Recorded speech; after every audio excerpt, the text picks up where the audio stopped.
പ്രതീക്ഷിച്ച രീതിയിലുള്ള മുന്നേറ്റം നടത്താൻ കഴിഞ്ഞില്ല. അതിൽ പല സ്വതന്ത്രരും BJP സ്പോൺസേഡ് ആയിരുന്നു. നമുക്ക് ആ ഒരു ഫാക്ടർ പ്രത്യേകിച്ച് നമ്മൾ ഈ റിസൾട്ട് വന്നതിന്റെ ഒരു ഘട്ടത്തിൽ ജമാഅത്തെ പോലും പിന്തുണയ്ക്കുന്ന തരത്തിലുള്ള പ്രകടനങ്ങൾ ഉണ്ട് എന്നത് പറഞ്ഞതുകൊണ്ട് തന്നെ ആ മേഖലകളിൽ, അതായത് ജമാഅത്ത് മേഖലകളിൽ എന്താണ് സംഭവിച്ചത് എന്നതുകൂടി വളരെ പെട്ടെന്ന് പരിശോധിക്കുമ്പോഴാണ് 10 സീറ്റുകളിൽ ജമാഅത്തിന് സ്വാധീനമുണ്ട് എന്ന് പൊതുവെ വിലയിരുത്തപ്പെടുന്നു. അത് വളരെ കൃത്യമാണ്. അവിടെ ഇതാ BJP നമുക്ക് 0 എന്ന നിലയിൽ കാണാൻ സാധിക്കുന്നു. അവിടെ BJP ജമാഅത്തിനെ പിന്തുണയ്ക്കുന്ന ഒരു സാഹചര്യം, അല്ലെങ്കിൽ സ്വതന്ത്രരെ പിന്തുണച്ചുകൊണ്ട് അങ്ങനെയൊരു തന്ത്രം ആയിരുന്നു BJP പുലർത്തിയിരുന്നത്. അതായത് ജമ്മു മേഖലയിൽ കഴിയുന്നത്ര സീറ്റുകൾ നേടിയെടുക്കുക, മറ്റുള്ളവർ സ്വതന്ത്ര എന്ന നിലയിലേക്ക് വരുന്ന ഈ വിഭാഗത്തെ ഒപ്പം നിർത്തുക, അങ്ങനെ സർക്കാർ രൂപീകരിക്കുക. പക്ഷേ ആ തന്ത്രം പരാജയപ്പെട്ടു പോവുകയാണ് മഞ്ജുഷ്. അതാണ് നമുക്ക് ഈ ടാലിയിലൂടെ മനസ്സിലാക്കാൻ സാധിക്കുന്നത്. അതായത് ജമാഅത്തിന് പിന്തുണ ലഭിക്കുന്ന, അല്ലെങ്കിൽ BJP പിന്തുണ നൽകിയ മേഖലകളിൽ കോൺഗ്രസും നാഷണൽ കോൺഫറൻസുമാണ് കൃത്യമായ മേൽക്കൈ നേടിയത്. 7 ഇടങ്ങളിൽ ആണ് ഇത്തരത്തിൽ. അതിൽ തന്നെ എടുത്തു പറയേണ്ടത് നാഷണൽ കോൺഫറൻസിന്റെ മുന്നേറ്റം ആണ്. ജമാഅത്ത് സ്വാധീന മേഖലകളിൽ നാഷണൽ കോൺഫറൻസിന് 6 സീറ്റുകളിൽ മുന്നിട്ട് നിൽക്കാൻ സാധിക്കുന്നു എന്നതാണ് എടുത്തു പറയേണ്ടത്. അപ്പോൾ ആ ഒരു തന്ത്രം, അതായത് ഈ സ്വതന്ത്രരെ പിന്തുണച്ചുകൊണ്ട് സർക്കാർ രൂപീകരിക്കുവാനുള്ള ശ്രമം, അങ്ങനെ കൂടുതൽ സ്വതന്ത്രരെ വിജയിപ്പിച്ചെടുക്കുക എന്ന ഒരു തന്ത്രം എത്ര കണ്ട് ഫലം കാണുന്നു, അത് പൂർണ്ണമായും ഫലം കാണുന്നില്ല എന്ന് വേണം നമുക്ക് ഈ ഡേറ്റകളിൽ നിന്ന് പരിശോധിക്കാൻ. എന്തായാലും ജമ്മു കാശ്മീരിൽ ഇപ്പോഴും ടാലി മാറി മറിയുമ്പോഴും കോൺഗ്രസ് NC സഖ്യം 49, ഒരുപക്ഷെ ഗവർണർ തന്റെ അധികാരം ഉപയോഗിച്ചാൽ പോലും 48 എന്നതാണ്. ഹരിയാനയിൽ വീണ്ടും കുറഞ്ഞിട്ടുണ്ട് അഭിലാഷ്. 46ലേക്ക് BJP കുറഞ്ഞു, കോൺഗ്രസ് 38. അതായത് കേവല ഭൂരിപക്ഷത്തിന്റെ കൃത്യം സീറ്റുകളിലെ ഇപ്പോൾ BJPക്ക് ലീഡുള്ളൂ. ഹരിയാനയിൽ 46 ആയിട്ട് കുറഞ്ഞിട്ടുണ്ട്. ആകാംക്ഷയുടെ നിമിഷങ്ങളാണ് ഹരിയാനയിൽ. ഏത് സമയത്തും ലീഡ് മറിയാം. 46, 38.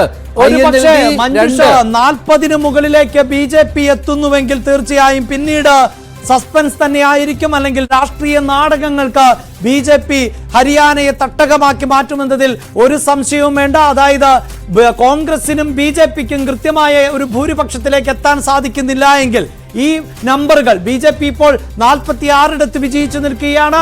ഇതാണ് കേവല ഭൂരിപക്ഷത്തിന് ആവശ്യമായ കൗണ്ട്. ഇതാണ് ഭരണം നിലനിർത്താൻ ആവശ്യമായ ഹാട്രിക് എന്ന നേട്ടത്തിന് എത്താൻ ആവശ്യമായ ആ 46 ആണ് ഇപ്പോൾ BJP എത്തി നിൽക്കുന്നത്. ഏത് നിമിഷം വേണമെങ്കിലും ഇത് വീണ്ടും താഴേക്ക് പോകാം. അങ്ങനെയെങ്കിലാണ് ഇനി ഹരിയാനയിൽ എന്തൊക്കെ രാഷ്ട്രീയ നാടകങ്ങൾ ഉണ്ടാകുമെന്ന് അറിയേണ്ടത്. അവിടെ പക്ഷേ ഇത്തവണ കൂട്ടിന് JJPയെ കിട്ടില്ല. JJP നമുക്കറിയാം 40 സീറ്റുകൾ ഉണ്ടായിരുന്ന BJP JJPയുമായി കൈകോർത്തുകൊണ്ടാണ് കഴിഞ്ഞ തവണ സർക്കാർ രൂപീകരിച്ചത്. എന്നാൽ ലോക്സഭാ തെരഞ്ഞെടുപ്പിൽ സീറ്റ് നൽകാത്തതിനെ ചൊല്ലിയുള്ള തർക്കം JJP മുന്നണി വിട്ടു പോകുന്നുവെങ്കിൽ പൊയ്ക്കൊള്ളൂ എന്ന നിലപാട് BJP സ്വീകരിക്കുന്നു. അവിടെ JJPക്ക് 10 സീറ്റുകൾ നഷ്ടമാകുന്നു. അക്കൗണ്ട് തുറക്കാൻ ഇത്തവണ സാധിക്കാത്ത പശ്ചാത്തലമാണ് ഉള്ളത്. അപ്പോൾ പിന്നെ BJP ആരെയാണ് കൂട്ടുപിടിക്കുക എന്നതാണ് ഇനിയുള്ള മണിക്കൂറുകളിൽ. അതായത് 46 എന്ന ഈ കേവല ഭൂരിപക്ഷത്തിന് താഴെയാണ് BJP എത്തി നിൽക്കുന്നത് എങ്കിൽ ഈ 4 മറ്റുള്ളവർ, നേരത്തെ മഞ്ജുഷ് അതിന്റെ വിശദാംശങ്ങൾ നൽകി കഴിഞ്ഞതാണ്. വിമതർ ഉൾപ്പെടെയുള്ളവരുണ്ട്. BJP ടിക്കറ്റ് നൽകാത്തതിന്റെ പിണങ്ങിപ്പോയി മത്സരിച്ചവരുണ്ട്. സാവിത്രി ജിൻഡാലിനെ പോലെ പ്രമുഖരായ, ഒരുപക്ഷെ രാജ്യത്തെ തന്നെ അറിയപ്പെടുന്ന സ്ത്രീ നേതൃത്വങ്ങളിൽ ഒരാൾ ഉണ്ട്. അങ്ങനെയുള്ളവരെ എങ്ങനെ സ്വാധീനിക്കാൻ സാധിക്കും എന്നതാണ് ഇനി ഹരിയാനയിൽ ഏറ്റവും നിർണായകമാകുന്നത്.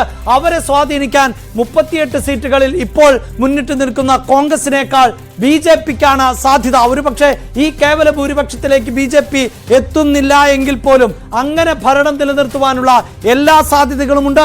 അവിടെ INLDയുടെ നിലപാട് നിർണായകമായി മാറാൻ പോകുന്നു എന്നുള്ളതാണ്. കേവലം ഒരു സീറ്റിൽ മാത്രമാണ്, ഇപ്പോഴും അർജുൻ ചൗട്ടാലയുടെ മണ്ഡലത്തിൽ മാത്രമാണ് INLDയെ സംബന്ധിച്ചിടത്തോളം മുന്നിട്ട് നിൽക്കാൻ സാധിക്കുന്നത്. ഒരു സീറ്റിൽ BSP ആണ് മുന്നിട്ട് നിൽക്കുന്നത്. അങ്ങനെ INLD അല്ലെങ്കിൽ BSP എന്നത് 2 സീറ്റുകളിൽ മാത്രം ലീഡ് ചെയ്യുന്നു. ഇതിൽ കാര്യമായ മാറ്റം ഉണ്ടാകുമെന്ന് നമുക്ക് അനുമാനിക്കാനാവില്ല. അങ്ങനെ മാറിയാൽ തന്നെ 3 എന്ന സീറ്റിന് അപ്പുറത്തേക്ക് പോകുമെന്നും പ്രതീക്ഷിക്കാനാവില്ല. അപ്പോൾ ഇനി നിർണായകമാകാൻ പോകുന്നത് തീർച്ചയായും ഈ സ്വതന്ത്ര തന്നെയാകണം. ഇപ്പോഴും 46 എന്ന ആ മാജിക് നമ്പർ നിലനിർത്തുന്നുണ്ട് BJP. അത് കഴിഞ്ഞ തെരഞ്ഞെടുപ്പുമായി താരതമ്യം ചെയ്യുമ്പോൾ 4 സീറ്റുകൾ അധികമാണ്. ഭരണവിരുദ്ധ വികാരം അലയടിക്കുന്നു എന്ന് വിലയിരുത്തപ്പെട്ട ഹരിയാനയിൽ ആണ് ഈ 6 സീറ്റുകൾ അധികം നേടിക്കൊണ്ട് കേവല ഭൂരിപക്ഷം, അതായത് ഒറ്റയ്ക്ക് ഭരിക്കുവാനുള്ള ഭൂരിപക്ഷത്തിൽ ഇപ്പോഴും BJP നിൽക്കുന്നത് എന്നതാണ് അത്ഭുതപ്പെടുത്തുന്നത്. അതിൽ ഏതെങ്കിലും തരത്തിലുള്ള കുറവുണ്ടാകുമോ എന്നത് വരും മണിക്കൂറുകളിൽ നിർണായകമാണ്. പക്ഷേ പ്രേക്ഷകർ ഓർക്കുക, ഇനി ഏതാനും ചില റൗണ്ടുകൾ മാത്രമാണ് വോട്ട് എണ്ണേണ്ടത്. 5 ലക്ഷം വരെ വോട്ടുകൾ രേഖപ്പെടുത്തിയിട്ടുള്ള വലിയ മണ്ഡലങ്ങൾ പോലും ഹരിയാനയിലുണ്ട്. മറ്റു പല മണ്ഡലങ്ങളിലും 2 കോടി വോട്ടർമാർ മാത്രമുള്ള ഒരു സംസ്ഥാനം കൂടിയാണ് ഹരിയാന. അവിടെ ഇഞ്ചോടിഞ്ച് പോരാട്ടം, ചെറിയ മാർജിനിൽ പോലും വിജയ പരാജയങ്ങൾ നിശ്ചയിക്കുന്ന നിരവധി മണ്ഡലങ്ങളുണ്ട്. അങ്ങനെയുള്ള ഒരു ഫൈറ്റ് ആണോ നടന്നത് എന്നത് ഫലപ്രഖ്യാപനം വരുമ്പോൾ മാത്രമേ അനുമാനിക്കാൻ സാധിക്കൂ. ജാതി രാഷ്ട്രീയം ഏറെ ചർച്ച ചെയ്യപ്പെട്ട, മറ്റ് ഹിന്ദി ഹൃദയ ഭൂമിയിലെ പോലെ തന്നെ ജാതി രാഷ്ട്രീയം ഏറെ ചർച്ച ചെയ്യപ്പെട്ട ഒരു തെരഞ്ഞെടുപ്പ്. ജാട്ട് വിഭാഗങ്ങൾ, സിഖ് വിഭാഗങ്ങൾ, OBC, ദളിത് വിഭാഗങ്ങൾ ഉൾപ്പെടെ നിർണായകമാകുന്ന ഒരു തെരഞ്ഞെടുപ്പിൽ എല്ലാ മേഖലയിലേക്കും BJPക്ക് ഇറങ്ങിച്ചെല്ലാൻ സാധിച്ചോ?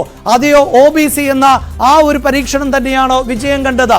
ഈ ഭരണവിരുദ്ധ വികാരം അലയടിക്കുമ്പോൾ പോലും എങ്ങനെയാണ് BJPക്ക് 46 സീറ്റുകൾ, അതും കഴിഞ്ഞ തെരഞ്ഞെടുപ്പിനേക്കാൾ 6 സീറ്റുകൾ അധികമായി നേടാൻ സാധിക്കുന്നത്? അതാണ് വരും മണിക്കൂറുകളിൽ ഒരുപക്ഷെ നമ്മുടെ രാഷ്ട്രീയ കേന്ദ്രങ്ങൾ ചർച്ച ചെയ്യാൻ പോകുന്നത്. കോൺഗ്രസിനെ സംബന്ധിച്ചിടത്തോളം ഇപ്പോഴും നില മെച്ചപ്പെടുത്തിക്കൊണ്ട് തന്നെയാണ് മുന്നേറുന്നത്.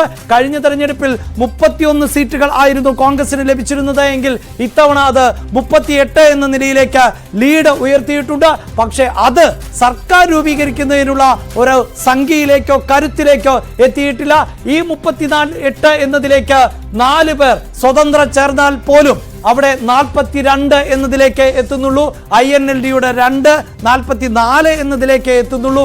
അവിടെയാണ് ഇനി BJPയുടെ ഈ 46 എന്ന ലീഡ് നില താഴുന്നത് പ്രധാനമായി മാറുന്നത്.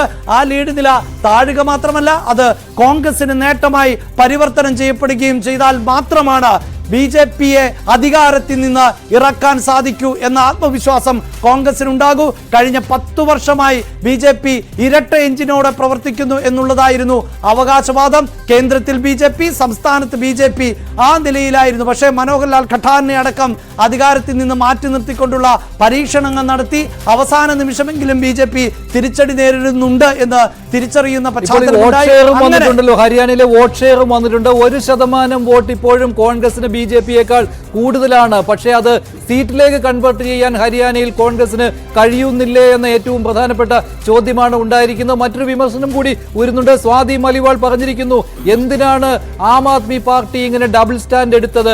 അവിടെ കേജ്രിവാൾ ഇന്ത്യ സഖ്യത്തെ ചതിച്ചു, അതാണ് സംഭവിച്ചത്. ഹരിയാനയിൽ AAP കോൺഗ്രസിന് കിട്ടേണ്ടിയിരുന്ന വോട്ടുകൾ കട്ട് ചെയ്തു. ഭരണവിരുദ്ധ വികാരം പ്രതിഫലിപ്പിക്കാൻ ഹരിയാനയിൽ കഴിയാതെ പോയത് AAP പോലെയുള്ള പാർട്ടികളുടെ നിലപാടാണ് എന്നുള്ള വിമർശനം വരികയാണ്. അതേ നിലപാട് JJPക്കെതിരെയും വരും.